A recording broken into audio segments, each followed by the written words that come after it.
Dan saya sendiri Loli Suhenti. Terima kasih Yang Mulia. Baik Ibu. Baik, agenda persidangan pada siang hari ini adalah penyampaian pokok-pokok permohonan dari para pemohon. Oleh karena itu agar disampaikan permohonan pada pokok-pokoknya saja, selebihnya dianggap sudah disampaikan atau dibacakan. Karena pada dasarnya semua pihak sudah mendapatkan akses untuk mendapatkan permohonan yang diajukan oleh pemohon, masing-masing pemohon atau masing-masing permohonan. Oleh karena itu dipersilakan untuk perkara nomor 200 disampaikan. Siapa yang menyampaikan? Terima kasih Yang Mulia. Mohon izin, nama saya Herianto, kuasa dari pasangan calon Herman Suherman dan Muhammad Soleh Ibang. Izinkan saya membacakan permohonan kami Yang Mulia. Baik, mohon izin saya mulai. Ya. Bismillah. Perbaikan permohonan pembatalan keputusan KPU Kabupaten Cianjur nomor 2295 tahun 2024 tentang rekapitulasi hasil pemilihan Bupati dan Wakil Bupati Kabupaten Cianjur tahun 2024 tanggal 6 Desember 2024. Identitas pemohon pasangan calon Herman Suherman, Muhammad Soleh Ibang dan kuasa dianggap dibacakan. Kewenangan Mahkamah Konstitusi dianggap dibacakan. Kedudukan hukum legal standing. Ini kami langsung pada poin soal mengenai ambang batas, bahwa dalam perkara pilkada sebelumnya Mahkamah Konstitusi pernah menyimpangi atau menunda keberlakuan pasal 158 untuk memeriksa pokok permohonan perkara. Dalam beberapa perkara, misalkan pilkada Kabupaten Intan Jaya Papua, pilkada Kabupaten Puncak Jaya Papua, Kota Banjarmasin tahun 2020, pilkada pemilihan gubernur Jambi 2020, sengketa hasil pilkada Kabupaten Mimika.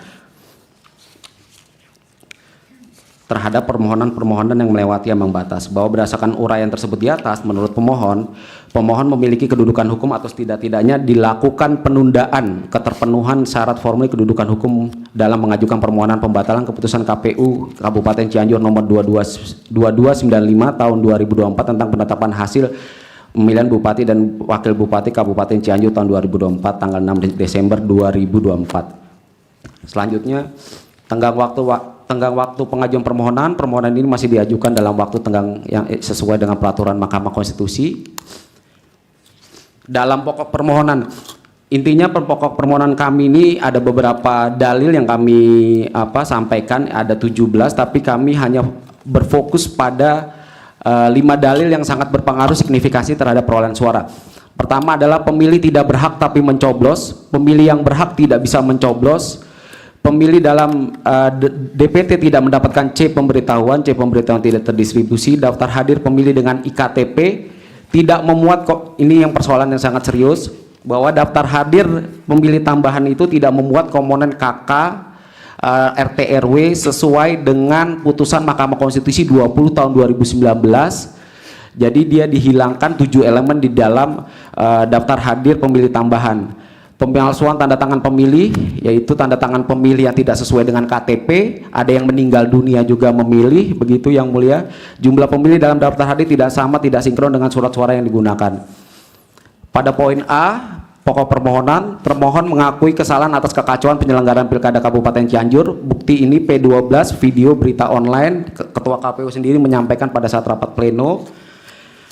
B, terlambatnya distribusi C pemberitahuan dan pemilih tidak mendapatkan C pemberitahuan. Ini data di kami ada 280.871 atau setara dengan 20% C pemberitahuan tidak terdistribusi dikarenakan terlambatnya distribusi C pemberitahuan. Ini buktinya di dalam permohonan kami P14 BA pengembalian dari PPS, itu berita acara pengembalian C pemberitahuan.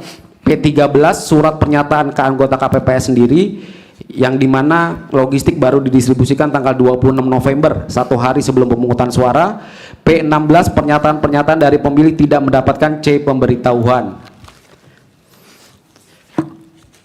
C pemberitahuan menjadi sangat penting di Kabupaten Cianjur. Kenapa? karena terjadi regrouping jumlah TPS antara Pileg dan Pilpres yang sebelumnya di dalam Pileg dan Pilpres 7.278, di dalam Pilkada menjadi 4.054, selisih 3.224 TPS, yang dimana pemilih di dalam Pileg Pilpres itu maksimal 300, sedangkan di dalam Pilkada itu 600. Menyebab regrouping TPS ini memerlukan pemberitahuan kepada pemilih, dia bisa memilih TPS mana, letaknya ada di mana, sehingga banyak pemilih tidak dapat menggunakan hak pilihnya pada hari pemungutan suara, khususnya yang di dalam daftar pemilih tetap, dikarenakan mereka tidak mengetahui letak TPS sebenarnya ada di mana, dan karena regrouping ini terjadi jarak antar TPS yang cukup jauh gitu, Yang Mulia. Ini ada pernyataan juga, ini kami anggap dibacakan. Selanjutnya, pemilih yang tidak berhak mencoblos, bahwa praktek pelanggaran dan kecurangan yang terjadi dalam pemilihan Bupati, Wakil Bupati Kabupaten Cianjur tahun 2024 yang merugikan perolehan suara pemohon secara masif signifikan terjadi dengan banyak pola pelanggaran. Salah satunya yang dapat mohon identifikasi adalah dalam bentuk adanya pemilih yang tidak berhak, tidak mempunyai KTP elektronik atau belum melakukan rekam data kependudukan yang diberikan kesempatan memilih yang tersebar di sebagian besar TPS Kabupaten Cianjur. Pemilih meninggal dunia, ini ada buktinya di P18 atas nama Ahyat Ilah dan Maman Suparman, itu ada tanda tangannya di dalam daftar hadir, dan ada pemilih-pemilih lainnya juga. Terusnya juga P20 pemilih memilih lebih dari satu kali. P19 itu terkait dengan pemilih yang nama ganda dan menggunakan hak pilih di dalam TPS tersebut. Daftar hadir kami hadirkan lengkap di 7 kecamatan, 483 TPS, daftar hadir dan C hasil. Bahwa mengenai hak memilih, kapan seseorang sebagai warga negara dapat menggunakan hak pilihnya, Mahkamah Konstitusi sudah Undang-Undang Pilkada sudah mengatur di dalam pasal 56, pasal 57 dan pasal 61. Undang-Undang Nomor 10 tahun 2016, pasal 53 PKPU Nomor 7 tahun 2024 tentang penyusunan daftar pemilih, dan Juknis KPU 1774. Bahwa pasal 53 PKPU Nomor 7 penyusunan daftar pemilih ini tentang daftar pemilih tambahan, di situ sudah mensyaratkan bahwa pentingnya yang namanya memilih sesuai dengan RT RW dan disertai dengan KK. Jadi di dalam daftar hadir yang digunakan oleh KPU Kabupaten Cianjur selaku termohon itu tidak ada KK dan RT RW-nya, domisilinya, sehingga tidak dapat dipastikan bahwa pemilih yang bersangkutan memang pemilih yang benar-benar memenuhi kualifikasi untuk memilih di TPS yang bersangkutan.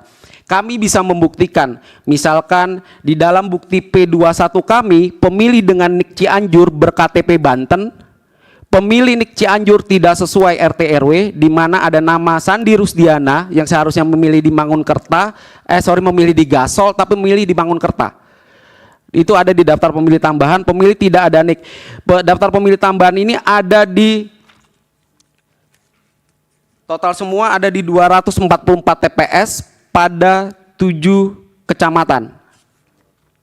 Izin yang mulia, kami juga sertakan contoh formatnya yang digunakan oleh KPU. Di sini hanya ada NIK tanpa ada nomor KK dan RT RW. Sebagaimana kita ketahui di Undang-Undang Kependudukan yang namanya NIK itu sama, dia mau dimanapun NIK tetap sama. Yang membedakan adalah nomor KK. Misalkan saya NIK dengan 327, ketika menjadi warga Cianjur maka saya NIK saya menjadi KK saya menjadi 320 begitu. Tapi NIK saya sama tetap 327. Karena tidak adanya nomor KK ini tidak bisa dipastikan bahwa pemilih yang bersangkutan memang pemilih yang memenuhi syarat sebagaimana pasal 61 yang mengatur mengenai daftar pemilih tambahan. Pemilih tambahan di 7 kecamatan ini terjadi pada semua TPS, kami juga menguraikan jumlahnya begitu. Terusnya nama-namanya juga kami cantumkan yang mulia. Di P24 itu bukti kami adalah daftar hadir pemilih tambahan di 7 kecamatan dengan jumlah